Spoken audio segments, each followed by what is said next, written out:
नमस्कार, आप देख रहे हैं सेहत की बात अमर उजाला के साथ और मैं हूं आपके साथ डिंपल सुई।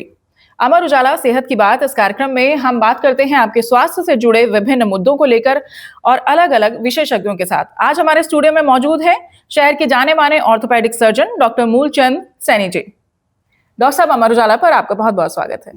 डॉक्टर साहब, हड्डियों की बात करें तो बोन से रिलेटेड जो समस्याएं हैं बहुत ज़्यादा बढ़ रही हैं। ऑस्टियोपोरोसिस और जोड़ों का दर्द, कमर दर्द, घुटने का दर्द, इस तरह की जो समस्याएं हैं वो बहुत ज़्यादा इन दिनों देखने में आ रही हैं। तो इनकी रीज़न क्या है और आपके पास किस किस तरह की समस्याएं इन दिनों में सबसे ज़्यादा आ रही हैं? देखिए, जोड़ों की दर्द जिस तरह से हम देख रहे हैं कि आजकल जो मरीज है, हर दूसरा तीसरा मरीज मैं अपनी ओपीडी में देखता हूं कि ऑस्टियोपोरोसिस से ग्रस्त होता है। ओके। तो हम जब बोन की हम बात करते हैं तो बोन की बात करने से पहले हम बात करें कि भाई कैसे बोन हमारी फॉर्मेशन होती है जी। एम्ब्रोलॉजिकली बोन कैसे फॉर्म्ड होती है, कैसे बनती है, हम इस पर बात करते हैं। तो जैसे हम ये देखते हैं कि एम्ब्रोलॉजिकली हमारी जो बोन है, एक मेसेंकाइमल स्टेम सेल्स होती हैं। जो स्टेम सेल है वो ऑस्टियोब्लास्ट जो सेल्स है, जो बोन फॉर्मिंग सेल्स होती हैं, जी जी। वो उसमें चेंज हो जाती है। जैसे ऑस्टियोब्लास्ट जो सेल्स है वो एक ऑस्टियोइड मैट्रिक्स बनाती है। ओके। तो वो ऑस्टियोइड मैट्रिक्स जो होता है वो प्रोटीन का एक मैसवर्क होता है। अच्छा। प्रोटीन का मैसवर्क बनने के बाद इसके बाद फिर वो मिनरलाइजेशन, जैसे कैल्शियम, फास्फेट एंड मैग्नीशियम और जिंक, जब ये मिनरलाइजेशन हो जाते हैं तो हमारी ये बोन फॉर्मेशन होती है। तो ये हम बोन फॉर्मेशन हमारे लिए बहुत ज्यादा जरूरी है। जैसे कि हम एक बात करें, जैसे आप लोग मकान बनाते हैं तो मकान में सबसे पहले आप एक स्ट्रक्चर बनाते हैं और एक कॉलम तैयार करते हैं। जी जी। तो कॉलम में क्या करते हैं कि आप एक जैसे लोहे के जो सरिये हैं आप रखते हैं कॉलम बनाने के लिए। लोहे के सरिये के बाद उसमें आप 3 चीजें डालते हैं, जैसे रोड़ी, बजरपुर, सीमेंट। उसके बाद एक कॉलम तैयार होता है। इसी तरह से ठीक हम ये देखें कि तो हमारा जो प्रोटीन मैसवर्क है, जो लोहे का फ्रेम है, वो प्रोटीन मैसवर्क हो गया।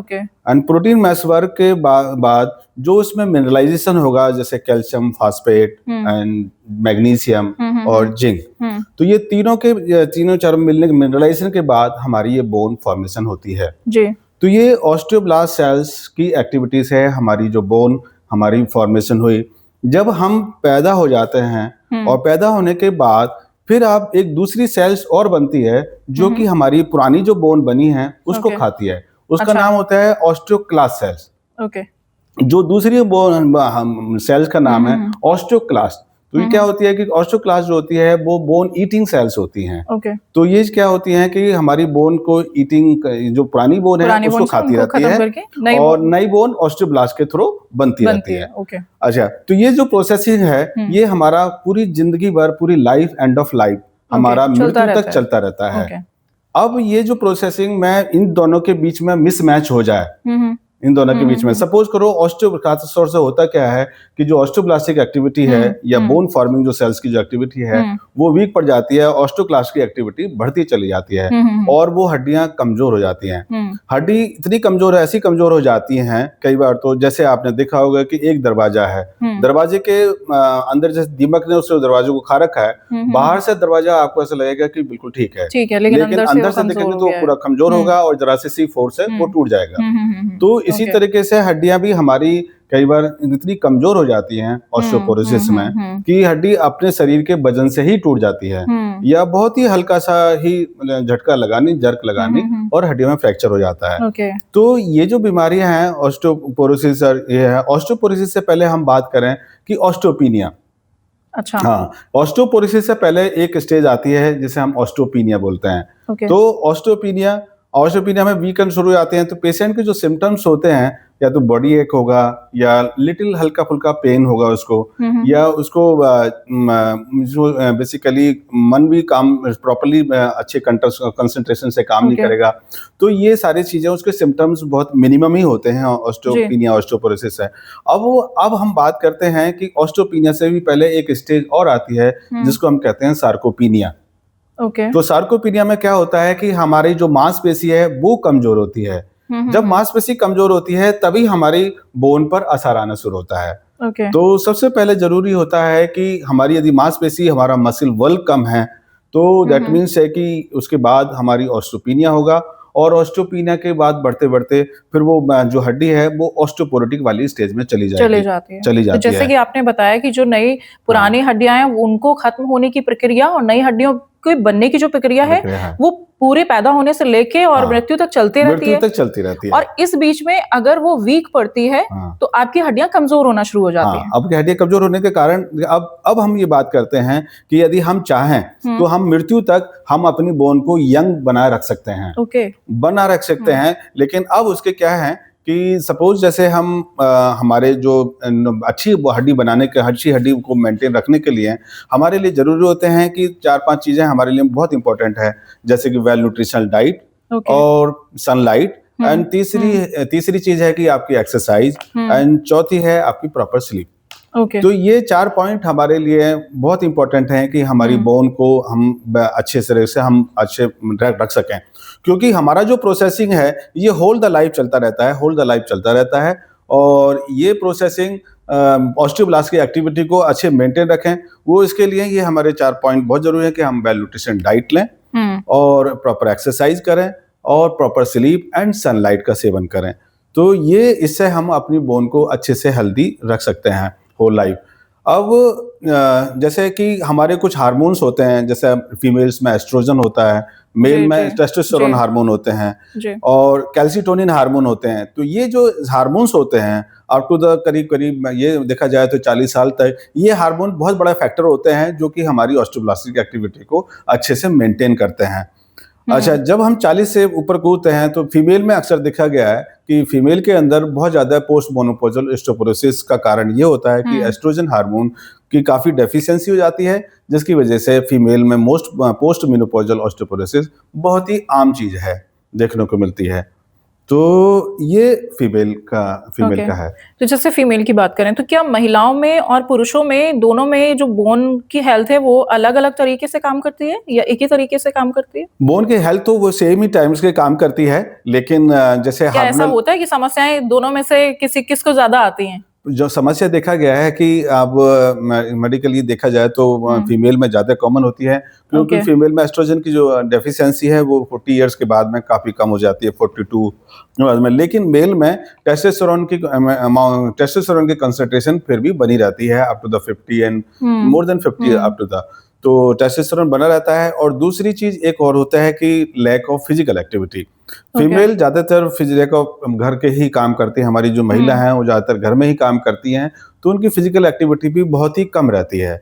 तो उस वजह से भी ये देखा गया है कि ऑस्टियोपोरोसिस फीमेल में बहुत ज्यादा कॉमन होती है।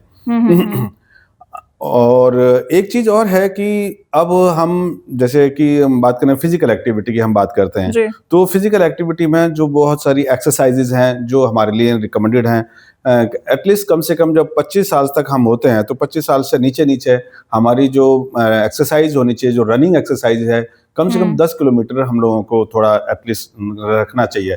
नहीं हम दौड़ सकें तो कम 4-5 किलोमीटर हम दौड़ें, 4-5 किलोमीटर हम ब्रिस्क वॉक कर लें, वो भी अपने आप में एनफ होता है। तो ये लेस देन 25 ईयर्स है। हम 25 से 40 ईयर्स तक बात करें तो कम से कम 4-5 से 5 किलोमीटर हमारी ब्रिस्क वॉक रहनी चाहिए।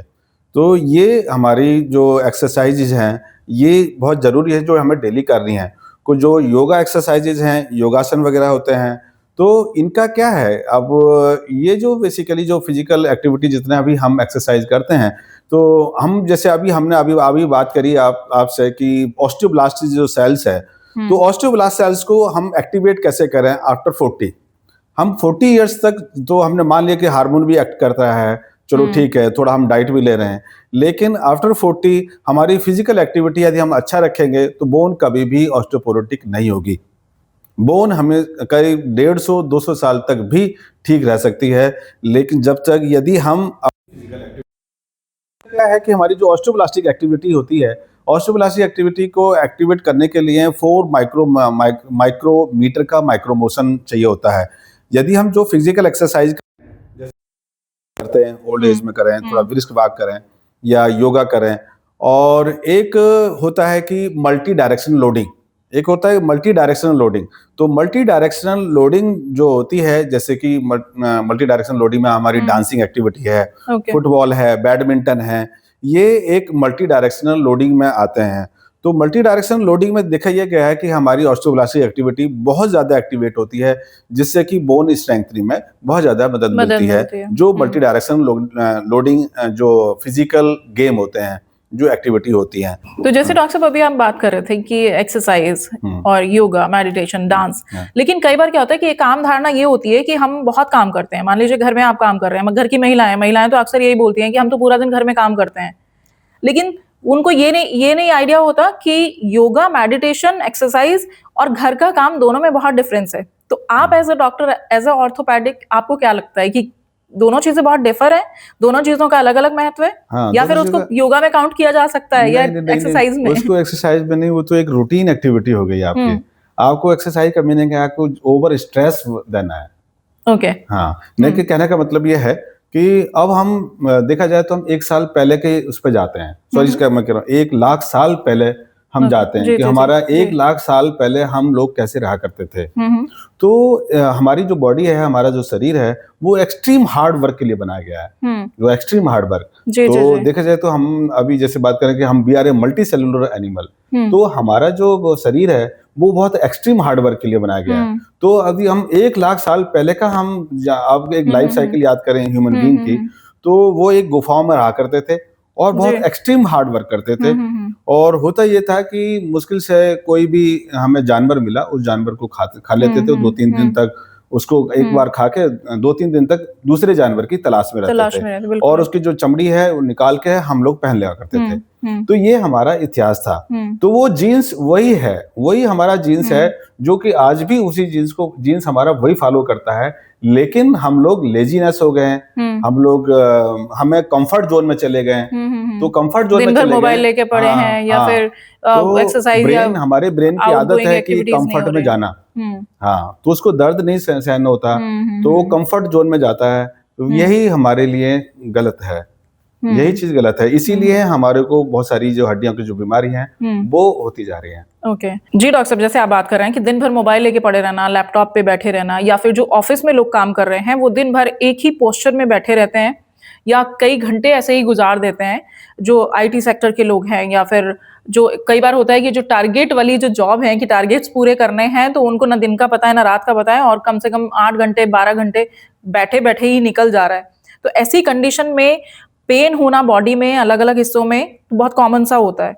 तो ऐसी कंडीशन में किस किस तरह के पेशेंट आपके पास आते हैं, या अगर इस तरह की चीजें हो रही हैं तो क्या ध्यान रखा जा सकता है? देखिए, ये मैं देखता हूँ कि जो रूटीनली जैसे जो लोग लैपटॉप पे काम करते हैं, मोबाइल पे काम करते हैं, आजकल जो स्टूडेंट हैं, बहुत सारे स्टूडेंट हैं जो आईआईटी की भी तैयारी कर रहे हैं, नीट की तैयारी कर रहे हैं, जो कंपटीशन की तैयारी करते हैं।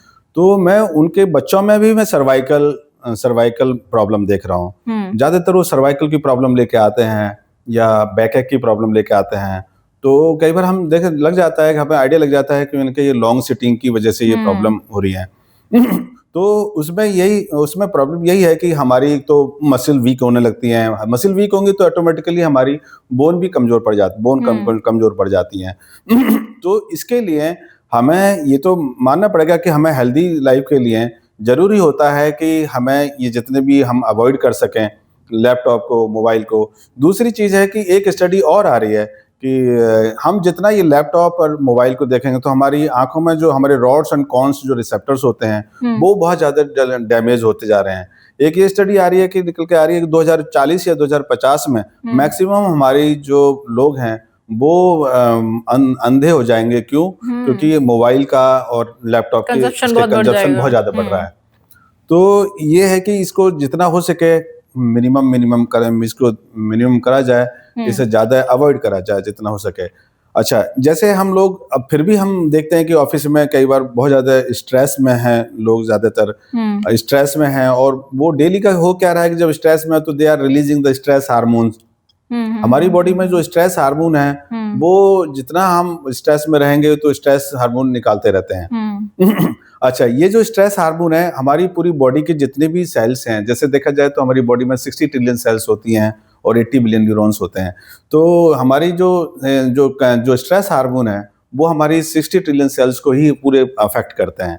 अब उसमें हम जैसे बोन फॉर्मिंग सेल्स हैं, अभी हमने बताया जैसे कि ऑस्टियोब्लास्ट सेल्स हैं, तो वो ऑस्टियोब्लास्ट सेल्स के रिसेप्टर भी एक्ट करते हैं और उनको इनहिबिट करते हैं कि बोन नहीं बनाना है, नई हड्डी नहीं बनाना है। तो उससे भी एक फर्क पड़ता है। स्ट्रेस हार्मोन जितना रहेगा बॉडी में और जितने आप स्ट्रेस वर्क में रहेंगे तो ये हमारी बॉडी को अनहेल्दी बनाएगा, अस्वस्थ रहेंगे। उसके अवॉइड करने के लिए एक जरूरी है कि अगर जो आप इसको अवॉइड करने का एक तरीका है कि आप माना सपोज करो आपको ऑफिस में वर्क भी करना है तो आप लिटिल एक हल्की सी एक्सरसाइज भी करें। आप स्टूल पर या अपनी कुर्सी पर एक थोड़ा सा एक्सरसाइज भी करेंगे तो एक घंटे में करीब करीब 5 मिनट भी आप एक्सरसाइज के लिए देंगे 1 घंटे में, तो उससे भी हमारी बोन रिलीफ मिलेगा। हमारे मसल मास का भी हमारी टिश्यू की जो डेंसिटी है वो भी बेटर रहेगी। ओके जी डॉक्टर साहब, कई बार ऐसे होता है कि जैसे कुछ प्रॉब्लम हुआ या पेन हो रहा है कहीं पे, तो आम धारणा यही होती है कि घर में दवाइयां रखी हैं, पेन किलर रखे हैं और खा लिए। तो ये कितना सही है या कितना घातक हो सकता है? ये ठीक नहीं है, वो ऐसा नहीं होना चाहिए। पहली बात तो ये है कि यदि माना कुछ प्रॉब्लम है, कोई भी चीज प्रॉब्लम पेन है, तो ये मानना पड़ेगा कि आजकल इजीली हमें यहाँ पर इंडिया के अंदर बहुत इजीली मेडिसिन किसी भी मेडिकल स्टोर पर मिल जाती हैं, जो कि फॉरेन कंट्री में ये पॉसिबल नहीं है। जी जी बिल्कुल। हाँ, तो ये है कि हम ये रिकमेंड कर सकते हैं कि भाई आप ऑयल तो आप एक बार लगा लो और फिर बेटर ये रहेगा कि आप किसी ऑर्थोपेडिक सर्जन को या किसी डॉक्टर को जाकर दिखाएं, किसी क्लिनिशियन से कंसल्ट करें कि भाई ये पेन की कारण क्या है एग्जैक्टली। कई बार हम ये देखते हैं कि वो हल्के लाइटली लेते हैं इस चीज को और बीमारी काफी बढ़ जाती है, वो एक्सटेंड कर जाती है और वो फिर वो बहुत ज्यादा अनट्रीटेबल हो जाती है। उनका तो ट्रीटमेंट भी नहीं हो स्टार्टिंग पाता में है। ही विशेषज्ञ से ही सलाह लेकर ही वो दवाई को लेना चाहिए। अभी जैसे आपने ऑयलिंग की बात की है तो मालिश करना, इंडिया की बात करें तो इंडिया में तो बचपन से ही बच्चे की मालिश करना शुरू कर देते हैं कि मालिश करेंगे तो हड्डियां मजबूत होंगी। तो क्या मालिश करने से हड्डियां मजबूत होती हैं? हाँ, जैसे कुछ ऑयल होते हैं, कुछ ऑलिव ऑयल हैं, ये वजह के पेन किलर ऑयल नहीं लगाते हैं। इसमें पेन किलर ऑयल लगाने से ये हड्डियां मजबूत नहीं होती है बल्कि और खराब होती हैं। लेकिन हम छोटे बच्चों को सपोज करो हम सनलाइट में उनकी मालिश करते हैं, तो सनलाइट में उसका बॉडी पार्ट पूरा एक्सपोज करके हम मालिश करते हैं, तो उसमें हमारी जो फैट सेल जो एडिपोज टिश्यू होता है हमारी स्किन के नीचे, वो विटामिन डी सिंथेसिस करता है, जो कि विटामिन डी जो होता है वो हमारे कैल्शियम को, मिनरलाइजेशन को बहुत ज़्यादा बढ़ावा देता है और हमारी हड्डियों की मजबूती में ये बहुत ही सहायक होती है विटामिन डी। तो इसीलिए सनलाइट बच्चों के साथ साथ अगर जो मालिश भी करें तो कोई ऑयल का अच्छा इफेक्ट होता है। और हमारे लिए जैसे हर उम्र के इंसान के लिए सनलाइट एटलीस्ट 45 to 1 आवर बहुत ज़्यादा ज़रूरी है। और वो जरूरी है कि हम कुछ जो अपना चेस्ट है और अपना बैक है वो एरिया एक्सपोज करें सनलाइट में। सनलाइट का जो लेने का जो टाइम है, क्योंकि हमारी अल्ट्रावायलेट रेज जो होती हैं वो 10 to 2 o'clock के 10 से 2 के बीच में मिलती हैं, और वो टाइमिंग सही रहता है कि अल्ट्रावायलेट रेज हमारी बॉडी पे पड़े, तभी हमारी बॉडी हमारी विटामिन डी सिंथेसिस करेगी। तो क्या विटामिन डी के अलावा भी और कुछ ऐसी चीजें हैं जो बहुत जरूरी हैं हड्डियों के लिए? हाँ, विटामिन डी के अलावा अब आपका न्यूट्रिशनल डाइट हो गया, वेल न्यूट्रिशन डाइट। तो हम डिम्पल जी, हम वेल न्यूट्रिशन डाइट की हम बात करें तो हम ये देखें कि पूरे हमारा जो ये अर्थ प्लानेट है, तो इस प्लानेट पर एक मानव ही एक ऐसा प्राणी है जो हर चीज को पका के खाता है। सबसे पहले तो न्यूट्रिशन में ये देखा जाए कि हम हर चीज को हमारी एक आदत बन गई है कि हर चीज को हम पका के खाते हैं, बॉईल करके खाते हैं। पकाने के बाद में होता क्या है कि हमारी जो कैलोरी वैल्यू रह जाती है उसमें न्यूट्रिशनल वैल्यू बहुत ही ऑलमोस्ट नील सी रह जाती है, तो उसमें केवल कैलोरी वैल्यू है। तो सबसे बड़ा ये है कि हम जो भी न्यूट्रिशन लें एटलीस्ट 60% वो अनकुक्ड हो, एटलीस्ट 60 to 70%, और 30% हमारा जो कुकिंग फूड हो। तो लेकिन अभी आप देख रहे हैं कि आम जितने भी 98% लोग एवरी टाइम वो जीभ के टेस्ट को एक्सेप्ट कर लेते हैं। हमारा इवोल्यूशनरी हम लोगों ने जीभ के टेस्ट को एक्सेप्ट कर लिया और हम बस केवल हर चीज को पका के खा रहे हैं, क्योंकि जीभ के टेस्ट को, और हमारा ब्रेन जो होता है हमारे कंफर्ट जोन में जाता है, तो कंफर्ट जोन में है और टेस्ट को लेकर हम एक अच्छी उसमें पका के बड़ा टेस्ट आता है, तो वो एक हम लोगों ने ये एक्सेप्ट कर लिया है। मुझे लगता है कि अगर फ्रूट्स को छोड़ दें और सैलेड को छोड़ दें, तो अगर हम अपनी प्लेट में देखें तो इतना सा सैलेड होता है, अगर अनकुक्ड की बात करें तो, अदरवाइज तो जो पूरी प्लेट होती है वो कुक्ड के रूप में ही हमारे सामने होती है। तो जबकि ये होना चाहिए कि ये रिवर्स होना चाहिए कि 60 to 70% अनकुक्ड फूड हो।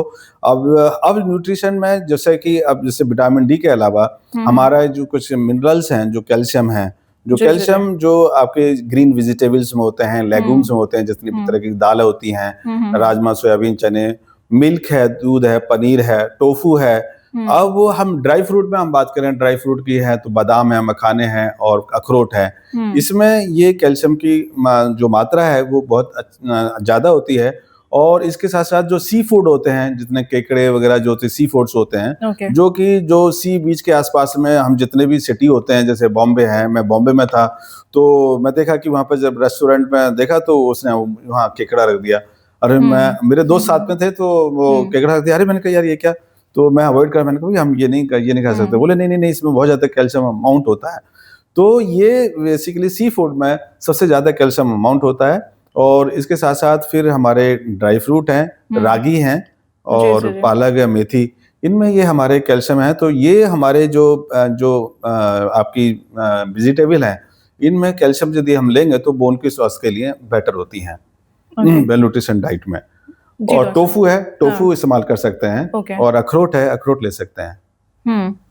अखरोट को मोस्ट ऑफ कहा जाता है कि उसको भिगो के खाना चाहिए, तो उसको ऐसे ही खाना चाहिए या उसको भिगो के रात भर भिगोएं उसको उसके बाद यूज करें?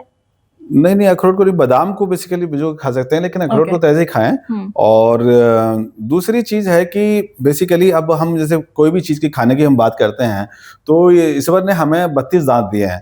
होता क्या है कि हम हर खाने को 2 या 3 मिनट में खा के हम खत्म करते हैं। आपकी होना यह है कि ईश्वर ने 32 दांत दिए हैं, तो जब भी हम एक बाइट लेते हैं उसको 32 बार चबाएं। जब वो मुंह में आपकी ओरल कैविटी के अंदर वो लिक्विड बन जाए, तो लिक्विड बनने के बाद उसको अंदर सटकना चाहिए। ऐसे नहीं है कि हम खाएं और वो है, because stomach not have a teeth. हमारा जो पेट है वो एक दांत नहीं रखते हैं, टीथ नहीं है, उसके अंदर एंजाइम्स होते हैं, लेकिन वो बारीकी से ओरल कैविटी से आएगा तो वो अच्छे प्रॉपर्ली डाइजेस्ट करेगा। और डाइजेस्ट होगा प्रॉपर्ली, खाना डाइजेस्ट होगा तो तभी हमारे जो चीजें हैं, हम जो चीजें ले रहे हैं वो हमारे ब्लड की सर्कुलेशन में एब्जॉर्ब होंगी। और यदि वो प्रॉपर्ली डाइजेस्ट नहीं होगा तो वो एब्जॉर्ब होगा ही नहीं, और हम फिर वही अगेन हम प्रॉपर खाना जरूर ले रहे हैं लेकिन हम फिर भी मेलनरिश हैं। डॉक्टर साहब, जैसे कि हम बात कर रहे हैं कि डाइट में अनकुक्ड फूड भी लेना है, लेकिन आज के टाइम पे जिस तरीके से सब्जियां हैं, वेजिटेबल्स हैं या फिर और जो खाद्य पदार्थ आ रहे हैं वो इतना पेस्टिसाइड और ये सब, अगर हम उसको ऐसे ही खाएं तो वो ऑब्वियसली हमारे शरीर में जाएगा, तो वो मुझे लगता है कि और ज्यादा हानिकारक है। तो ऐसे में क्या करना चाहिए? बेसिकली डिम्पल जी, ये जितना भी हम देख रहे हैं कि पेस्टिसाइड्स और इंसेक्टिसाइड जो इस्तेमाल हो रहा है सब्जियों में, तो लेकिन ये है कि ये बहुत ही हम यही कर सकते हैं कि हम इसको साफ करके हम लें। लेकिन ये भी मानना पड़ेगा कि जितना पेस्टिसाइड, इंसेक्टिसाइड है या अल्कोहल है, स्मोकिंग है, ये हमारी हड्डियों को अफेक्ट करता है, हमारी हड्डियों को कमजोर बनाता है। और इससे हमारी हड्डियां, मतलब हम बहुत अच्छा एक्सरसाइज भी करेंगे तब भी है हमारी हड्डियां कमजोर बनी रहेंगी, जितना यदि इनका कंजप्शन ज्यादा होगा। ये भी मिथ कह लीजिए इसको, या ये आप बेहतर बता पाएंगे कि स्मोकिंग हो गया और अल्कोहल हो गया, मोस्ट ऑफ जो लोग करते हैं वो ये कहते हैं इससे क्या होगा, फेफड़े तो खराब होंगे।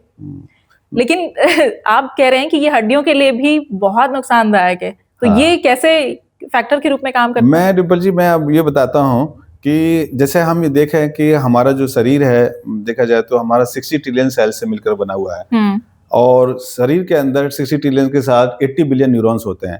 तो जो 80 बिलियन न्यूरॉन्स हैं हमारे 60 ट्रिलियन सेल्स को पूरा कंट्रोल करते हैं। तो अब जैसे हम अल्कोहल की बात करें तो जो जितनी भी पूरी सेल्स हैं वो एक ही आफ्टर फर्टिलाइजेशन ऑफ ओवम के से ही बनी है, जितनी भी 60 ट्रिलियन सेल्स हैं। तो सेल्स का सबका कनेक्शन एक है। जैसे हमने अल्कोहल पिया, यदि वो हमारी लीवर सेल्स को अफेक्ट कर रहा है, ठीक है, लीवर सेल्स को वो ज्यादा अफेक्ट करेगा, तो लेकिन वो बोन सेल्स को भी अफेक्ट करेगा, हमारी मसल सेल्स को भी अफेक्ट करेगा, वो हमारी रेटिना की जो सेल्स हैं, हमारी आंखों की जो सेल्स हैं, हमारी ब्रेन की जो सेल्स हैं, वो सबको अफेक्ट करेगा।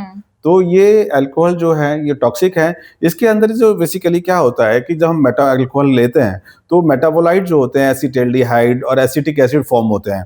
जी। तो एसिटाल्डिहाइड, अब जैसे एक और शराब होती है, जैसे आप देखते होंगे कि अरे इस गांव में तो शराब पी और 8 लोग मर गए, जी, जी, है ना? हाँ, अक्सर होता तो है। होता क्या है कि वो बिल्कुल। जब फर्मेंटेशन होता है तो उसमें मिथाइल अल्कोहल बन जाता है ना? कच्ची शराब कच्ची जिसको आता शराब है कि जिसे कच्ची बोलते शराब हैं, पीने तो से कच्ची मौत शराब हो पीने गई। से मिथाइल अल्कोहल बन जाता है। वो मिथाइल अल्कोहल हमारी बॉडी में ऐसी फॉर्मेल्डिहाइड में चेंज हो जाता है। जी। जो फॉर्मेल्डिहाइड वो पॉइजनस होता है।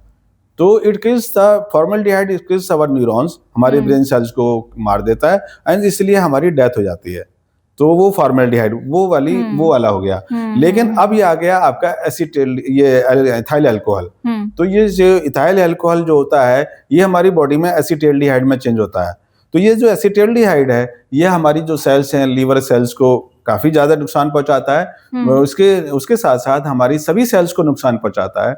जैसे हमारी बोन की जो सेल्स हैं, वो हमारी ऑस्टियोब्लास्ट सेल्स की एक्टिविटी को इनहिबिट कर देता है, ताकि वो न्यू बोन फॉर्मेशन वो नहीं बन पाती नहीं है। कर पाए। तो ये स्मोकिंग है, स्मोकिंग हमारी जो स्मोकिंग जो होता है, वो हमारी नसों को बारीक कर देता है। तो जो नसों में बारीक हो जाएंगी तो हमारा जो सर्कुलेशन है वो हमारी सेल्स तक नहीं पहुंच पाता है प्रॉपरली। ये ही कारण है कि हमारी सेल्स कमजोर पड़ने लगती हैं। हमारी बोन सेल्स ही नहीं, हमारी सारी जितनी भी 60 ट्रिलियन सेल्स हैं, वो सारी की सारी अफेक्ट होती हैं डायरेक्टली और इनडायरेक्टली। जी। बात करें कि हम basically we are a multicellular animal. तो जी। हमें हमें हमें अपना हेल्दी रखने के लिए हमें ज्यादा वर्क करना होगा, हमें सेल को ज्यादा बचाना होगा। सेल को समझने की भी समझने जरूरत है, ये भी सेल को मुझे लगता समझने है की कि जरूरत है। इम्पोर्टेंट है। और डॉक्टर साहब ने बहुत सारी ऐसी बातें बताई हैं कि आपको आसानी होगी समझने में कि हमारी सेल कैसे काम करती है। जैसे हम देखा जाए तो हम ये देखें कि हमारा जो अर्थ है, प्लैनेट है, वो इसकी जो एक हिस्ट्री, लाइफ हिस्ट्री है हमारे इस अर्थ प्लैनेट की 3.75 बिलियन है। बिलियन ईयर्स हो गया इसको। तो इसमें हम देखें कि 3 बिलियन ईयर्स एक यूनिसेल्युलर ऑर्गेनिज्म ने ही पूरा राज किया है। तो यूनिसेल्युलर ऑर्गेनिज्म 3 बिलियन ईयर्स तक ये माना जाता है कि ये यूनिसेल्युलर ऑर्गेनिज्म रहा। और 3 बिलियन की ईयर के बाद में ये जो सेल्स हैं आपस में कोलाइड की और they are forms a multicellular animal. तो ये मल्टी सेलुलर एनिमल, तो जो ह्यूमन का जो इवोल्यूशन है वो हमारा काफी, जब न्यूरॉन्स हमारे डेवलप हो गए तो ये हमारा ह्यूमन का इवोल्यूशन हमारा आया। तो हम देखें तो अगर जो हम एक सेल की हम स्टडी करें, सपोज करो हम एक अमीबा सेल, युग्मनल सेल की हम स्टडी करें, उस सेल्स के अंदर भी ओरिजिनली होते हैं, जैसे कि न्यूक्लियस होता है, माइटोकॉन्ड्रिया होती हैं और उसके अंदर गोल्जी कॉम्प्लेक्स वगैरह होते हैं। उसी तरह से हम देखें तो हमारे अंदर लीवर होता है, हार्ट होता है। तो ये हमारे बॉडी के वाइटल ऑर्गन्स होते हैं। तो ये अगर जो हम उसको स्टडी करें कि ये अमीबा को स्टडी करें तो वो स्यूडोपोडिया बनाता है with the help of cytoskeleton. तो आज वो अब साइटोस्केलेटन के थ्रू अपने आप को स्यूडोपोडिया बना के मूवमेंट लेता है।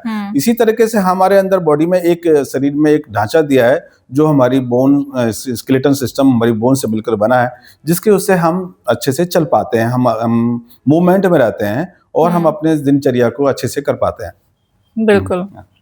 तो इसके बाद हम बात करेंगे कि जब मोस्ट ऑफ कहीं पे दर्द हो रहा है या कुछ परेशानी हो रही है, महसूस हो रहा है कि आपको कहीं दर्द है, तो मोस्ट ऑफ क्या करते हैं लोग, या तो ऑयल का मसाज कर लिया या फिर कुछ देसी नुस्खे अपना लिए, देसी दवाइयाँ अपना ली। तो वो कितने सही हैं या वो करना चाहिए या फिर वो भी खतरनाक हो सकता है? वो देसी नुस्खे तो बेसिकली वो साइंटिफिकली अप्रूव नहीं है। तो वो तो ज्यादातर यही है कि वो ठीक नहीं है। कई बार मैंने 1-2 मरीज ऐसे आए मेरे पास में कि उनको क्या हुआ कि वो कैसे बच्चा ना पेड़ से गिर गया। तो वो किसी पहलवान के पास चला गया। और उसने देखा कि हाँ, उसने फिर बताया गर्दन में दर्द है। तो गर्दन में दर्द है, बोले ठीक है, गर्दन में दर्द मैं अभी ठीक करता हूँ। तो देखा कि उसने गर्दन को थोड़ा सा और उसको खींचातानी कर दी और खींचातानी करके वो बोन हमारी जो रीढ़ की हड्डी है वो ट्विस्ट हो गई और वो वहीं पर ही कोलैप्स एक्सपायर कर गया बच्चा। तो ऐसे बहुत सारे इंसिडेंट हमने देखे हैं जो कि बहुत ज्यादा खराब हो जाते हैं। कई बार पिक्चरों में भी दिखाते हैं कि बोले लात मारी तो डिस्क नॉर्मल कर दी। ये सब बेसिकली साइंटिफिकली प्रूव नहीं है कि ये इस तरीके से होता है। लेकिन ये चीजें जो देसी नुस्खे हैं ये ठीक नहीं है। बहुत सारे देसी लोग स्टेरॉइड देते हैं, दवाइयां देते हैं। तो पहले तो लगता है कि उनमें आराम हो जाता है, लेकिन वो बीमारी को घातक हो जाते हैं। वो हमारे शरीर में जैसे स्टेरॉइड की हम बात करें तो ये भी हमारी बोन को बहुत ज्यादा कमजोर बनाती हैं, ये भी ऑस्टियोपोरोसिस करती हैं। Okay okay. हाँ, ये जो जितनी भी मेडिसिन होती हैं, जैसे ब्लड प्रेशर की मेडिसिन है, हमारी एपिलेप्टिक्स की मेडिसिन है, डायबिटीज की जो मेडिसिन है, और ये आपके जो कॉर्टिकोस्टेरॉइड है, जितने भी स्टेरॉइड होते हैं, ये हमारी हड्डी को पूरा कमजोर बनाते हैं। ओके। तो जैसे कई बार ये होता है कि अगर हड्डियां कमजोर हो रही हैं, विटामिन डी की डिफिशियंसी है, जिंक, मैग्नीशियम, ये सब कम हो रहा है, तो सप्लीमेंट्स कई बार डॉक्टर भी प्रिस्क्राइब कर देते हैं या फिर हम खुद से भी कई बार ले लेते हैं, तो क्या वो लेने चाहिए या फिर वो भी खतरनाक हो सकता है? नहीं, सप्लीमेंट जैसे हम सप्लीमेंट लेते हैं तो हालांकि ये चीजें डॉक्टर से पूछ के ही लेना चाहिए। जैसे कि हम ऑस्टियोपोरोसिस की बात करें तो एक टेस्ट होता है, इसके लिए हमें एक टेस्ट कराना चाहिए। जैसे हम डॉक्टर के पास जाते हैं तो एक बोन डेंसिटी एक टेस्ट होता है। ओके। बोन डेंसिटी, तो बोन डेंसिटी का जो टेस्ट है डेक्सा स्कैन। ओके। एक डेक्सा स्कैन होता है कि जिससे हम ये पता कर सकते हैं कि इसकी हड्डी कमजोर है या मजबूत है। ओके। ये दोनों में हम डिफरेंस पता कर सकते हैं। तो इसमें क्या होता है कि एक तो नॉर्मल बोन हो गया, एक हो गया ऑस्टियोपेनिया, जो पहला जो ग्रेड बोन का वीकेंड पार्ट है, पहले जो स्टेज है ऑस्टियोपेनिया। फिर थर्ड जो नेक्स्ट स्टेज होती है वो ऑस्टियोपोरोसिस होती है, जिसमें कि बोन बहुत ज्यादा वीक हो जाती है। ओके। ऑस्टियोपोरोसिस भी बहुत सुनने में आता है। इस समय तो मुझे लगता है कि ऑस्टियोपोरोसिस के बहुत ज्यादा मरीज बढ़ गए हैं। हाँ, हम डे टू डे डेली हम दूसरा तीसरा मरीज जो मैं देखता हूँ वो ज्यादातर ऑस्टियोपोरोसिस ही होता है। ज्यादातर मैं देख रहा हूँ ऑस्टियोपोरोसिस। तो ये जो बोन डेंसिटी टेस्ट आप बता रहे हैं, तो ये नॉर्मल कहीं भी हो जाता है या इसके लिए कुछ विशेषज्ञों के पास जाना जरूरी है? नॉर्मल यहाँ बेसिकली यहाँ जैसे 4-5 सेंटर हैं यहाँ पर भी मेरठ में, जो कि स्पेशली ये एक रेडियोलॉजिकल टेस्ट होता है। इसमें एक्सरे वो होते हैं और वो उसको मेजरमेंट करते हैं। तो इसमें क्या होता है कि एक तो टी स्कोर और जेड स्कोर होता है। तो इसमें टी स्कोर की वैल्यू देखते हैं। तो जैसे टी स्कोर की जो वैल्यू होती है ये नॉर्मली देखा 0 to 1 के आसपास होती है। 0 to 1 रहेगा तो इसका मतलब है कि हमारी बोन ओके है, नॉर्मल है, ठीक है ना। जैसे जितना ये माइनस में चलता चला जाएगा तो बोन हमारी उतनी कमजोर होती चली जाती है। जैसे सपोज यदि -1 के आसपास में रहता है, -1 के आसपास में रहता है तो ऑस्टियोपेनिक हो गया, और -2.5 में चला गया तो ये आपकी ऑस्टियोपोरोटिक हो गया। सपोज अब ये जो लैंग्वेज है टी स्कोर और ये -1 वैल्यू, तो ये मैं समझता हूँ कि आप लोगों को समझ में नहीं आएगा, नॉर्मल आदमी को नहीं समझ में आएगा। तो इसको देसी भाषा में मैं हमेशा ये बात करता हूँ कि भाई आप ऐसा मान के चलिए कि सपोज आपका जो बोन है, जैसे जो हम डेंसिटी हम पढ़ा करते थे बचपन में, हम लोग पढ़ा करते थे, density is equal to mass upon volume होता है ना। सपोज करो हम 1 सेंटीमीटर का हम एक स्क्वायर का बोन लें, एक बोन का स्क्वायर ले लें हम, सपोज करो हम वर्टिबल बॉडी का ले लें या हम फीमर का ले लें या हम डिस्टल रेडियस का ले लें। हम एक मार्कर ले लें कि हम 1 सेंटीमीटर का बोन का क्यूब ले लिया हमने, है ना, 1 सेंटीमीटर का। यदि इस क्यूब का जो मास है ये 1.4 के आसपास में है, 1.4 ग्राम, है ना, इस क्यूब का मास 1.4 ग्राम है, तो दैट मीन्स है कि आपकी बोन हेल्दी है। अब आपका इसका मास यदि -0.7 है, 0.7 के आसपास में है, तो दैट मीन्स है कि आप ऑस्टियोपेनिक हैं। हाँ, और लेस देन 0.7 से ग्राम से नीचे जा रहा है तो दैट मीन्स है कि बोन आपकी सीवियरली ऑस्टियोपोरोटिक है। तो क्या शरीर के ढांचे को देख के भी, हमारा जो BMI है उसको देख के भी अंदाजा लग सकता है कि इस व्यक्ति की जो हड्डियां हैं वो स्वस्थ हैं या कमजोर है? नहीं, ये बॉडी मास इंडेक्स तो अलग होता है। ये बॉडी मास इंडेक्स जो होता है ये ओबेसिटी से रिलेटेड होता है। तो इसमें बेसिकली जो वेट है divided by height in square, मतलब जो आपकी जो लंबाई है वो स्क्वायर के हिसाब से। तो बॉडी मास इंडेक्स, सपोज करो ऐसा मान के चलिए, बॉडी मास इंडेक्स अलग चीज होती है। बॉडी मास इंडेक्स जो होता है ओबेसिटी के लिए मार्कर है। आप ऐसा मान के चलिए कि माना किसी की यदि हाइट 160 सेंटीमीटर है ना, तो उसका जो आइडियल बॉडी वेट है वो 60 kg होना चाहिए। आपको -100 कर दीजिए। अगर जो किसी का यदि हाइट 180 सेंटीमीटर है तो उसका जो आइडियल जो वेट होना चाहिए वो 80 kg होना चाहिए। तो this is the overall wait, जिसमें कि आपका मसल्स भी हो गया, जिसमें कि आपका एडिपोज टिश्यू भी हो गया, आपकी बोन भी हो गया।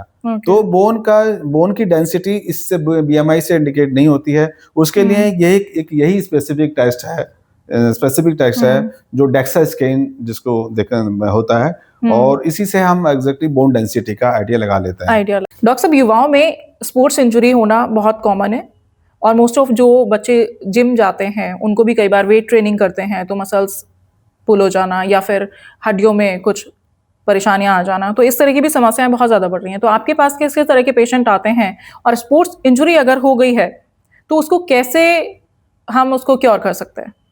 देखिए, स्पोर्ट्स इंजरी मैं यहाँ पर 2006 से मैंने एक लिगामेंट सर्जरी स्टार्ट करी थी मेरठ में जी। तो वो जो लिगामेंट जो सर्जरी होती है वो स्पोर्ट्स से रिलेटेड ही ज्यादातर इंजरी होती हैं। तो हम स्पोर्ट्स इंजरी की हम बात करें तो इसमें डिपेंड करता है कि किस ग्रेड की इंजरी है ना। यदि आपका जैसे हम मसल टीयर है ना, मसल टीयर है या टेंडन टीयर है और यदि वो ग्रेड 1 और ग्रेड 2 में है तो उसको कंजर्वेटिव थोड़ा रेस्ट से ही कवर ठीक कर लिया जाता है उसको। ठीक है। और यदि वो ग्रेड 3 है तो नाउ गो फॉर सर्जरी, है ना।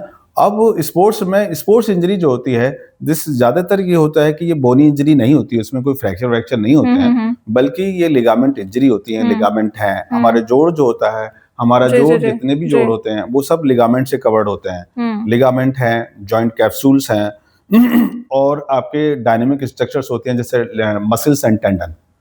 तो ये हमारे जोड़ जितने भी जोड़ होते हैं ये हमारे एक तो डायनेमिक स्ट्रक्चर्स हो गई जिसमें कि मसल्स टेंडन्स आते हैं और जो स्टैटिक स्टेबलाइजर हैं वो लिगामेंट्स आते हैं।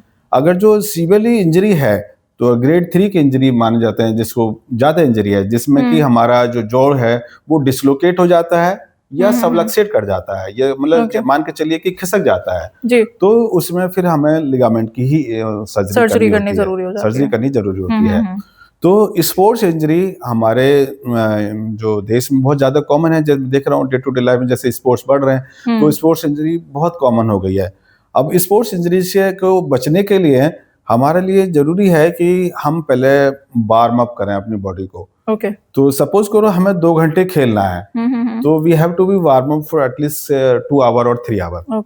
तो हमें बॉडी को हमें ज्यादा वार्म अप ज्यादा करना होता है ताकि हमारी जो मसल्स मांसपेशियां हैं वो फ्लेक्सिबिलिटी हो जाए ताकि हमारी स्पोर्ट्स इंजरी कम से कम हो। तो वार्म अप से मसल इंजरी जो स्पोर्ट्स इंजरी है उसको अवॉइड किया जा सकता है। वार्म अप है और आप एक चीज होती है कि आप कंटिन्यूअसली इंटेंसिटी में ही आप खेल रहे हैं, वो भी नहीं होना चाहिए कंटिन्यूअसली। आपको बीच में थोड़ा रेस्ट की जरूरत होती है, ये है। और दूसरी चीज है कि यदि माना हल्की चोट है, माना कम चोट है तो उसको कोल्ड स्पंजिंग या आइस थेरेपी करके भी और रेस्ट करके प्रॉपर रेस्ट करके उसको एटलीस्ट 5 to 7 डेज और 10 डेज में वो रिकवर हो जाती हैं। कई बार ऐसे होता है कि मोच आ गई हल्की फुल्की और बहुत ज्यादा पेन है तो कई बार होता है कि गर्म पानी की सिकाई कर ली या ठंडे पानी की सिकाई कर ली। ये भी मैं आपसे क्वेश्चन करूंगी कि दोनों में बहुत मिथ है कि अगर कहीं पे पेन है, मोच आ गई है या फ्रैक्चर है या हल्का फुल्का कुछ, तो ठंडे पानी की सिकाई करना जो इसको बर्फ की सिकाई बोला जाता है या फिर गर्म पानी से सिकाई करना, दोनों में से क्या बेहतर है?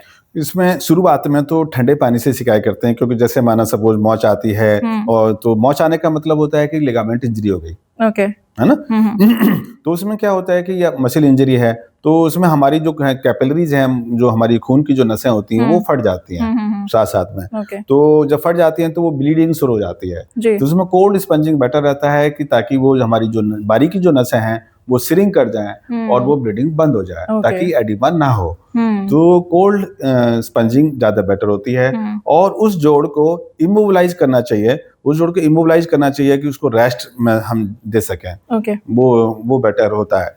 अच्छा, दूसरी चीज है कि जैसे स्प्रेन है, जैसे आपने कहा मौच आना, तो उसकी जो मौच है उसको इमोबिलाइज एटलीस्ट 2 से 3 हफ्ते के लिए इमोबिलाइज करें तो तभी वो मौच ठीक हो पाती हैं। अगर जो मौच ज्यादा बड़ी है तो फिर अगेन वही हम देखेंगे कि वो लिगामेंट इंजरी ग्रेड 3 में चली गई है तो फिर उसमें सर्जरी में ही जाना पड़ता है। एक फ्रोजन शोल्डर सुनने में आता है, ये क्या है? ये हमारे दर्शकों को बताइए और इसको कैसे क्योर किया जाता है? हाँ, फ्रोजन शोल्डर बहुत ही कॉमन है आफ्टर 40 फीमेल में, आफ्टर 40 एंड मेल में भी ये 40-45 में, ये 50 के ईयर्स के इसके एज में ये फ्रोजन शोल्डर ज्यादातर ये जो होता है कि जो लैक ऑफ फिजिकल एक्टिविटी होती है ओके। ये उनके अंदर ज्यादातर पाया जाता है फ्रोजन शोल्डर। फ्रोजन शोल्डर में क्या होता है कि हमारा जो मांसपेशी है, जो कंधे की जो कैप्सूल जॉइंट कैप्सूल्स होता है, मांसपेशी होती है, वो सिकुड़ जाती है, जिससे अच्छा। सिकुड़ जाने की वजह से वो हमारा कंधा चल नहीं पाता है। यदि पेशेंट डायबिटिक है और कोई और भी कोमॉर्बिडिटी है, हाइपरटेंसिव है, डायबिटिक है, ये उसमें और ज्यादा कॉमन पाई जाती है। तो कारण तो यही रहता है कि हमारी लैक ऑफ फिजिकल एक्टिविटी, हमारा प्रॉपर्ली योगा नहीं करना, एक्सरसाइज नहीं करना, जिसकी वजह से ये एक फ्रोजन शोल्डर होता है। ओके। यदि वो एक बार हो गया तो फिर उसका जो इलाज है लगातार एक्सरसाइज से ही ये करीब करीब 2 3 से 4 6 महीने में ही जाता है। ओके। फिर हाँ, कई बार इतना मैंने ऐसे एक पेशेंट को देखा है कि उनके साथ यही होता है कि वो जब काम कर रहे होते हैं तो उनको शोल्डर में कोई दिक्कत नहीं है, लेकिन वो जैसे ही सोने जाते हैं, लेटने जाते हैं, तो उनको ये पूरा एकदम शोल्डर जाम हो जाता है या पूरा बहुत पेन हो जाता है। और एक्सरे वगैरह उन्होंने कराया तो उनको कोई प्रॉब्लम उसमें नहीं है, लेकिन वो दर्द से परेशान है। तो क्या यही इसी को फ्रोजन शोल्डर हाँ बोलते हैं? हाँ हाँ, फ्रोजन शोल्डर में आपको एक्सरे में कुछ नहीं मिलेगा, और कई बार तो एमआरआई भी कराएंगे तो एमआरआई में भी बहुत ज्यादा कुछ इस ओके। तरह की चीजें नहीं मिलेगी कि इसमें कुछ एडेसिव कैप्सुलाइटिस थोड़ा हल्का फुल्का एमआरआई में मिल सकता है। लेकिन इसमें जो मूवमेंट पूरा रेस्ट्रिक्शन होना है, चारों ओर को जो रेस्ट्रिक्ट होकर जाता है, यही फ्रोजन शोल्डर है। ये नाइट में ज्यादा पेन होता है इसमें, क्योंकि हम एक ही पोजीशन में इसको मूवमेंट ओके। नहीं कर पाते हैं, तो वो और ज्यादा श्रिंक हो जाता है हमारा जो मांसपेशी है। तो नाइट में इसको ज्यादा ये प्रॉब्लम हमारे कई बार तो ये होता है कि फ्रोजन शोल्डर वाला जो पेशेंट है रात को सो नहीं पाता है और रेस्टलेस रहता है, और दिन में जैसे वो कुछ काम करेगा तो पेन कम हो जाता है, क्योंकि ओके। कुछ मूवमेंट होता रहेगा, जैसे शोल्डर रहेगी शोल्डर की, तो जी। शोल्डर की एक्टिविटी रहेगी तो उस दौरान पेन नहीं होगा। यही रिकमेंडेड सर्जरी है की कि जैसे हम बात कर रहे हैं, हाँ। तो सर्जरी हो गया, या सर्जरी की कब जरूरत पड़ती है, और नी रिप्लेसमेंट सर्जरी क्या है, जो हमारे नए दर्शक हमसे जुड़ रहे हैं उनके लिए मुझे लगता है ये क्वेश्चन बहुत महत्वपूर्ण होने वाला है। देखिए, इसमें क्या होता है कि हमारे जो जोड़ से जो रिलेटेड बीमारियां होती हैं, हमारी आर्थराइटिस, जो हमारे जोड़ से रिलेटेड जो बीमारियां हैं, आर्थराइटिस बहुत ज़्यादा कॉमन है। आर्थराइटिस दो तरीके की होती हैं, एक तो इन्फ्लेमेटरी आर्थराइटिस होती हैं, एक नॉन इन्फ्लेमेटरी होती हैं। जैसे हम नॉन इन्फ्लेमेटरी जो arthritis almost 90 to 95% non inflammatory होती हैं। इन्फ्लेमेटरी जो होती हैं just like rheumatoid and rheumatoid variant जो होते हैं, जैसे कि हम देसी भाषा में गठिया वाय बोल देते हैं, एंकाइलोजिंग है, और बहुत सारे कनेक्टिव टिश्यू डिसऑर्डर हैं जिसमें कि ये रोमेटॉइड वेरिएंट मिलते हैं। तो ये जो 5% देखी गई हैं, तो ज़्यादातर जो है 90 से 95% आपकी जो मैकेनिकल आर्थराइटिस है, जो आर्थराइटिस जो होती है, जैसे इसमें ऑस्टियोआर्थराइटिस सबसे ज़्यादा कॉमन है। तो ये ऑस्टियोआर्थराइटिस जो कि कारण जो हम देख रहे हैं कि जो ऑस्टियोपोरोसिस, जैसे-जैसे ऑस्टियोपोरोसिस की बीमारियां बढ़ रही हैं, ऑस्टियोपोरोसिस के साथ-साथ ओबेसिटी जो है, ये बहुत बड़ा रोल प्ले कर रही है हमारी ऑस्टियोआर्थराइटिस की बीमारी को बढ़ाने में।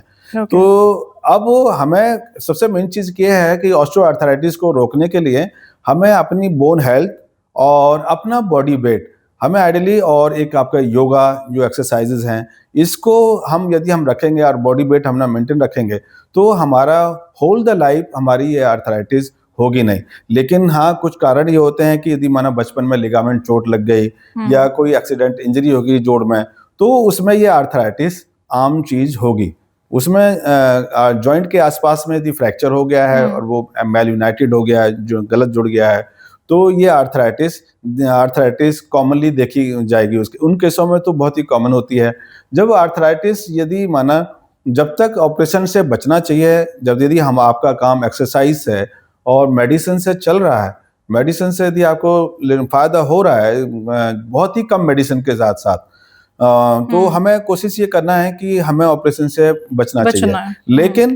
लेकिन यदि हमारे जोड़ के अंदर टेढ़ापन आ गया है और हमें चलने में असुविधा हो रही है, क्यों? क्योंकि सबसे मेन चीज तो यह है कि हमारे लिए चलना बहुत जरूरी है हमारे सेहत के लिए। यदि हम नहीं चलेंगे तो हमारे हार्ट में प्रॉब्लम आ जाएगी, हमारे फेफड़े में प्रॉब्लम आ जाएगी, हमारा खाना अच्छे से डाइजेस्ट नहीं होगा और हम डिप्रेशन में चले जाते हैं, हम ब्रेन में डिसऑर्डर पैदा हो जाते हैं। तो चलना हमारे सेहत के लिए सबसे ज्यादा जरूरी है। इसीलिए हमें ये यदि सपोज करो हम आर्थराइटिस की वजह से नहीं चल पा रहे हैं, जो कि कॉमनली होती है, हमारे घुटने में है, कूल्हे में है, तो यदि हम नहीं चल पा रहे हैं तो फिर हमें सर्जरी जैसे रिप्लेसमेंट हैं और भी बहुत सारे जो प्रोसीजर हैं, जैसे हाई टेबल ऑस्टियोटोमी, हम करेक्शन ऑस्टियोटोमी करेक्शन करके भी हम आर्थराइटिस को करेक्ट करते हैं, तो वो प्रोसीजर ऑपरेशन में हमें जाना चाहिए। तो डॉक्टर साहब, जैसे ये कई बार ये होता है, लोग डरते हैं कि बढ़ती उम्र में या फिर 50 के बाद या 60 के बाद अगर नी रिप्लेसमेंट सर्जरी या कोई अन्य सर्जरी हम करा रहे हैं तो रिकवरी होने में प्रॉब्लम आ सकता है। तो क्या ये मिथ है या फिर ऐसा होता है? जो ये डर है ये कितना सही है? बेसिकली क्या है कि अब जैसे अब जीरो टेक्निक नी रिप्लेसमेंट हो गए हैं, इसमें छोटा चीरा आता है और बहुत जल्दी मोबिलाइज कर देते हैं, तो इसमें पेन भी बहुत कम होता है पहले के कंपैरेटिवली। तो जैसे जैसे जैसे इम्प्लांट का एडवांसमेंट हुआ है, तो हम देख रहे हैं कि ये जो प्रॉब्लम है आप लेकिन जब इंडिकेटेड है, देख रहे हैं कि भाई आपका इंडिकेटेड है, आप चल नहीं पा रहे हैं, 20-25 कदम भी नहीं चल पा रहे हैं, तो उम्र अब कुछ भी क्राइटेरिया नहीं रहा है कि वो 40 साल का है, 50 साल का है। क्यों? क्योंकि इम्प्लांट की जो लाइफ है आराम से 20 से 25 साल इम्प्लांट की लाइफ चलती है। तो ऐसा कोई क्राइटेरिया नहीं है कि 50 साल या 60 साल का, ये जो कोई क्राइटेरिया नहीं है। जी डॉक्टर साहब, एक और चीज जो अभी इन दिनों बहुत सुनने में आती है, महिलाओं में तो मोस्ट ऑफ होता है स्लिप डिस्क होना। ये क्या है और इसको कैसे क्योर किया जा सकता है? इससे कैसे हम इसको अवॉइड कर सकते हैं या फिर इसकी भी किस तरीके से ट्रीटमेंट होता है? बेसिकली जो स्लिप डिस्क है वो जैसे जर्क इंजरी होती है, कोई भी जर्क है, कोई भी मैकेनिकल इंजरी हुई, तो उसके कारण हमारे जो स्पाइन, हमारे वर्टिब्रल बॉडी होती है, वर्टिब्रल बॉडी में एक गद्दी नुमा चीज होती है जैसे लाइक रबर टाइप की, तो ये डिस्क कोई जर्क इंजरी से ही ये डिस्क सबलक्सेट कर जाती है, मतलब खिसक जाती है। तो इसका हमें बेटर मतलब रोकने के लिए हमारे लिए जो स्पाइन की जो कुछ एक्सरसाइजेज होती हैं, जो कि हमारे जो स्पाइन के चारों जो लिगामेंट होते हैं और मांसपेशी हैं, उनको हम मजबूत रखें तो ये आसानी से खिसकती नहीं है। लेकिन कोई भी जर्क लग गया है तो और उसके बावजूद खिसक जाती हैं, तो उसमें एक्यूटली हम ये देखते हैं कि यदि माना पेशेंट कुछ ही दिनों के अंदर आ जाते हैं, तो वो बेड रेस्ट से अपनी नॉर्मल पोजीशन में ज्यादातर टाइम आ जाती है। बेड रेस्ट, ऐसी कंडीशन में क्या एक्सरसाइज हेल्पफुल होती है या फिर सिर्फ बेड रेस्ट करना चाहिए? बेड रेस्ट करना चाहिए उस समय, तो बेड रेस्ट करना चाहिए, प्रॉपर बेड रेस्ट, करीब रिस्ट्रिक्ट बेड रेस्ट इस तरीके से होना चाहिए बेड रेस्ट, जैसे कि माना हम लोग स्पाइन में फ्रैक्चर हो जाता है तो उसी तरीके से बेड रेस्ट होना चाहिए। लेकिन लोग करते नहीं हैं। लोग नॉर्मली क्या होता है कि डिस्क की इंजरी को और मांसपेशी जो मांसपेशी की आपने जैसे मोच की जो इंजरी है, उसमें ज्यादातर लोग लापरवाही करते हैं, ज्यादातर उसको लाइटली लेते हैं, कह रहे मांस में छोटी तो है लेकिन कुछ नहीं है, काम शुरू कर दो, तो वो काम करेंगे तो वो डिस्क और ज्यादा खिसकते चली जाएगी। यदि वो बहुत ज्यादा खिसकती चली जाती है और हमारे पैरों में इसके न्यूरोलॉजिकल सिम्टम्स आ जाते हैं, हमारे पैरों की जो नस दबने लगती है, तो फिर हमें सर्जरी पर ही जाना पड़ता है। ओके, जी जी जी। तो डॉक्टर साहब, क्या कुछ ऐसे टिप्स हैं जिससे ये पहचाना जा सके कि हमारी जो हड्डियां हैं वो कमजोर हो रही हैं? हाँ, हमारी जो टिप्स हैं हड्डियां कमजोर होने का कारण है हमारी जो बॉडी एक है, हम लेथार्जी फील करेंगे, सुस्ती सी हम फील करेंगे, तो ये हमारे एक सिम्टम्स हैं कि हमारी हड्डियां कमजोर हो रही हैं। ओके। हमें काम में मन नहीं लगेगा, चिड़चिड़ापन रहेगा। हाँ, ओके। तो ये एक हल्के से माइल्ड से सिम्टम्स होंगे, तो बहुत ज्यादा ऐसे नहीं है। कुछ बॉडी एक होगा, जब बहुत ज्यादा बॉडी एक होगा तो तभी बोन वीकनेस वाला पेशेंट तभी हमारे पास आ पाता है जब बहुत ज्यादा दर्द हो जाता है। तो ये एक कुछ चीजें हैं कि जिसमें हमें लगता है कि बोन जो वीकेंड हो गई है, जो पेशेंट इस तरीके से हमारे पास। कई बार ये भी होता है कि हड्डियों का दुखना, दर्द होना एक अलग तरह का महसूस होना हड्डियों में महसूस होता है। कई बार होता है कि हमें कहीं चोट लग गई तब हमें दर्द हो रहा है। कई बार होता है कि आपका हाथ बहुत देर तक ऐसे रखा है, आपका पैर पे पैर रख के ऐसे बैठे हैं, तो वो दर्द आपको महसूस होने लगता है हड्डियों में। तो क्या वो भी एक रीजन हो सकता है, लक्षण हो सकता है कि हड्डियां कमजोर हो रही हैं? हाँ, ये भी एक लक्षण हो सकता है कि हम लगातार ही बैठे हैं और पेन होने लगा। तो अब इसमें डिफरेंस करते हैं कि मसल पेन भी हो सकता है। ओके। हाँ, मसल पेन भी हो सकता है, हम लगातार बैठे हुए हैं तो हमारी मस्कुलर जो सर्कुलेशन है, वो जो ब्लड सर्कुलेशन है वो प्रॉपरली नहीं हो पा रहा हो, तो वो भी पेन हो सकता है। और कई बार ऐसे होता है कि हाथों से या घुटनों से या पैरों से एक अलग तरह का क्रैकिंग साउंड आना, वो किस वजह से होता है? हाँ, क्रैकिंग साउंड की हम बात करते हैं तो क्रैकिंग साउंड हमारी एक तो जैसे हम ऐसे अब नॉर्मली आवाज करते हैं, जैसे हम उंगली चटकाते हैं, तो टेंडन की भी क्रैकिंग साउंड होती है, हमारे जो मसल्स के साथ टेंडन होते हैं। और यदि हमारी जोड़ के अंदर से जब कार्टिलेज होती है, हमारे जितने भी जोड़ होते हैं वो हमारे कार्टिलेज से कवर्ड रहते हैं। जो हाइलाइन कार्टिलेज होती है, एक तरीके से पैडिंग होती है हमारे जोड़ के, एक लुब्रिकेंट होता है और उसमें एक लुब्रिकेंट साइनोवियल फ्लूइड होता है। तो यदि ये साइनोवियल फ्लूइड और हमारी कार्टिलेज कम हो जाए तो हमारे सभी किसी भी जोड़ में हमारी साउंड क्रैकिंग साउंड आने लगेगी। और ये इसी पे डिपेंड करता है कि यदि ये कार्टिलेज यदि हमारी ठीक है तो दैट मीन्स है कि हमारा जोड़ ठीक है, और यदि कार्टिलेज कम हो रही है तो हमारा जो जोड़ है वो आर्थराइटिस की ओर जा रहा है, बढ़ रहा है। तो आर्थराइटिस में वो इन्फ्लेमेटरी भी हो सकती है और नॉन इन्फ्लेमेटरी भी हो सकती है। हाँ। बिल्कुल डॉक्टर साहब, ये बहुत ही महत्वपूर्ण जानकारी आपने हमारे दर्शकों को दी है। और बिल्कुल लास्ट में मैं ये जानना चाहूंगी कि कुछ ऐसे टिप्स हमारे दर्शकों को दिए जाएं आपके द्वारा जिससे वो अपने बोन हेल्थ को हेल्दी रख सकें, सुरक्षित रख सकें, और अगर अब तक उन्होंने ये सब नहीं किया है, ध्यान नहीं रखा है, तो वो आगे ध्यान रख सकें। मैं बेसिकली हम बोन हेल्थ की बात करें तो बोन हेल्थ के साथ साथ जरूरी है कि हम पूरी बॉडी की हेल्थ की ही देखें, पूरी बॉडी की हेल्थ का देखें। अच्छा, लेकिन हमने देखा कि हम किताबों में हमने देखा कि बोन डेंसिटी हमने सारी चीज़ें पढ़ी, ऑस्टियोपोरोसिस, ऑस्टियोमलेशिया, लेकिन हमने कभी भी हम किताबों में सॉफ्ट टिश्यू डेंसिटी जो हमारी मसल डेंसिटी है, ये हमने सॉफ्ट टिश्यू डेंसिटी के बारे में कभी पढ़ा ही नहीं, ना ही हमें कोई चीज़ ऐसी पढ़ाई गई। लेकिन डेंसिटी की ये सॉफ्ट टिश्यू डेंसिटी भी उतना ही इंपॉर्टेंट है जितना कि हमारी बोन डेंसिटी है। यदि हमारा मसल मास ठीक है तो हमारी बोन डेंसिटी ठीक रहेगी, ऑटोमेटिकली ठीक रहेगी। अब हम बात है कि हम वी आर एक तरीके से हम एक तरह मल्टी सेलुलर एनिमल है, जो कि हमारा शरीर है वो 60 ट्रिलियन सेल्स से मिलकर बना है। तो हमें 60 ट्रिलियन सेल्स पर ही हमें ध्यान देना होगा। यदि हम सभी सेल्स पर ध्यान देंगे तो ओवरऑल बॉडी हमारी सारी हेल्दी रहेगी, हमारी बोन डेंसिटी भी ठीक रहेगी। तो उसके लिए हमारे लिए जरूरी है कि हम एक तो अच्छा हमें ऑक्सीजन लें और एक plenty of amount of water भी लें, 3 से 4 लीटर के पर डे हम वाटर लें। और वेल न्यूट्रिशनल डाइट, जिसमें न्यूट्रिशनल डाइट में हमने जो अनकुक्ड फूड है वो हमारा एटलीस्ट 60 to 70% हमें कच्चा खाना चाहिए, और मुझे पका हुआ 30 to 40% हमारा पका हुआ होना चाहिए, क्योंकि पके में कैलोरी वैल्यू होती है और अच्छी जो न्यूट्रिशनल है वो कच्चे में मिलेगा। तो वेल न्यूट्रिशनल डाइट पर हम ध्यान रखें, प्लस सनलाइट हो गया, और एक हो गया आपका हम फिजिकली एक्सरसाइज। तो फिजिकली एक्सरसाइज करें, एटलीस्ट कम से कम 45 से 1 घंटा हम डेली एक्सरसाइज जरूर करें। एक्सरसाइज ऐसी होनी चाहिए कि हमारा पसीना आना चाहिए और स्पीच लेस होना चाहिए। इतना स्ट्रेस वाली एक्सरसाइज होनी चाहिए कि हम स्पीच लेस हो जाएं, हम बोल ना पाए, हमारा सांस फूलना चाहिए।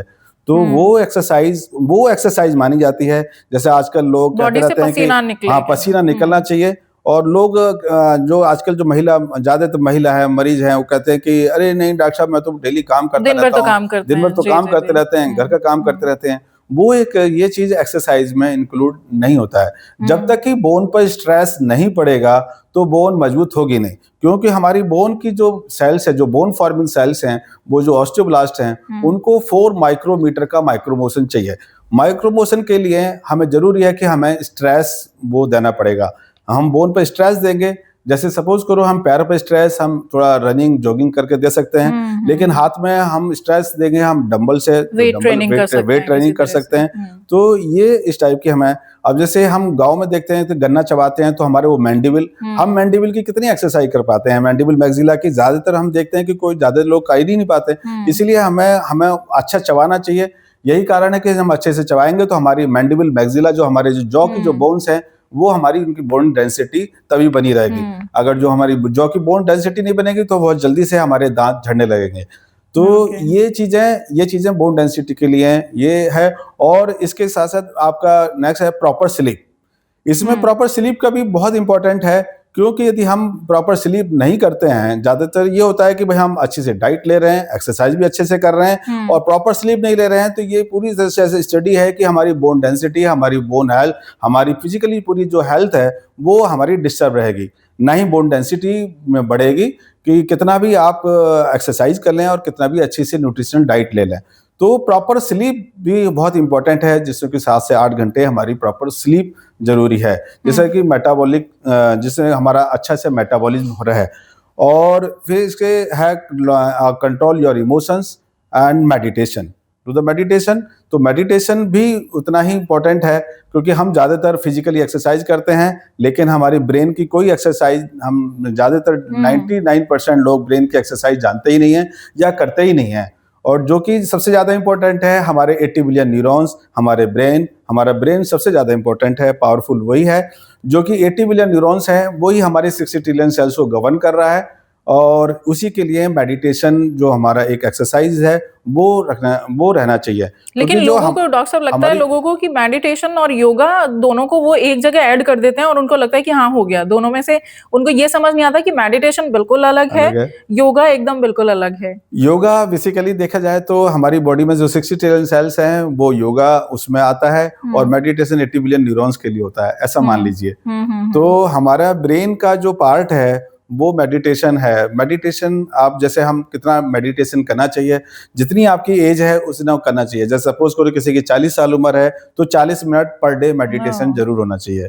किसी की 60 साल है, 60 मेडिटेशन होना चाहिए। क्यों? मेडिटेशन का क्या मीनिंग है, क्योंकि हमारे पर डे हमारे ब्रेन के अंदर कम से कम 60,000 थॉट्स चलते रहते हैं। वो जो 60,000 थॉट हैं, वो हमें किसी तरीके से, हमें ज़्यादातर जो थॉट होते हैं हमारे, वो 80-90% नेगेटिव होते हैं। तो ये नेगेटिव है, और ये नेगेटिव एनर्जी क्रिएट करते हैं हमारी बॉडी के अंदर। तो उसको ख़त्म रोकने के लिए या उसको कंट्रोल करने के लिए ज़रूरी है आपका मेडिटेशन। तो मेडिटेशन जितना आप करेंगे, आप उसी से आपके अपनी लॉन्गेविटी, लाइफ और अपनी हेल्थ के लिए बेहतर रहेगा। तो मेडिटेशन का होता है कि आपको एकदम मतलब आराम बैठना होगा, आपका क्रॉस लेग पोजीशन में, या आप कुर्सी पे भी बैठ कर सकते हैं। तो आपको पूरा की पूरा आपको ब्रेन को एक जगह कंसंट्रेट करना पड़ेगा, एक ही जगह। कोई भी थॉट उस समय नहीं आना चाहिए। मेडिटेशन इस तरह से होना चाहिए कि ताकि आप ब्रेन को कोई भी सिग्नल नहीं आना चाहिए, ताकि वो जितने भी न्यूरोकेमिकल्स हैं, वो ब्रेन यदि जितना ज़्यादा नेगेटिव निकालेगा, तो उतना ही हमारे बॉडी के अंदर वो नेगेटिव एनर्जी क्रिएट करेगा। जी, बिल्कुल, ये बहुत ही महत्वपूर्ण जानकारी डॉक्टर साहब ने हमारे दर्शकों को दी है। और डॉक्टर साहब ने जैसे बताया कि अगर आपका ब्रेन पॉजिटिव है, आपके थॉट्स पॉजिटिव हैं, तो आपकी हड्डियां भी मजबूत रहेंगी। और अगर इससे संबंधित आपकी कोई क्वेरी है, आपका कोई क्वेश्चन है, आप किसी समस्या से परेशान हैं, तो आप कमेंट बॉक्स में हमें लिख सकते हैं, ताकि नेक्स्ट टाइम जब डॉक्टर साहब हमारे स्टूडियो में मौजूद होंगे, तो हम उन समस्याओं के हल जान सकें। तो अपनी हड्डियों का ख्याल रखिए, अपनी हेल्थ का ख्याल रखिए। हम फिर हाजिर होंगे नए विषय और नए विशेषज्ञ के साथ। डॉक्टर साहब, अमर उजाला पर आने के लिए आपका बहुत बहुत धन्यवाद। बने रहिए अमर उजाला के साथ। नमस्कार। अगर आप ये वीडियो YouTube पर देख रहे हैं तो हमारे चैनल को सब्सक्राइब करें और बेल आइकन को दबाना ना भूलें। अगर आप Facebook पर ये वीडियो देख रहे हैं तो हमारे पेज को लाइक करें।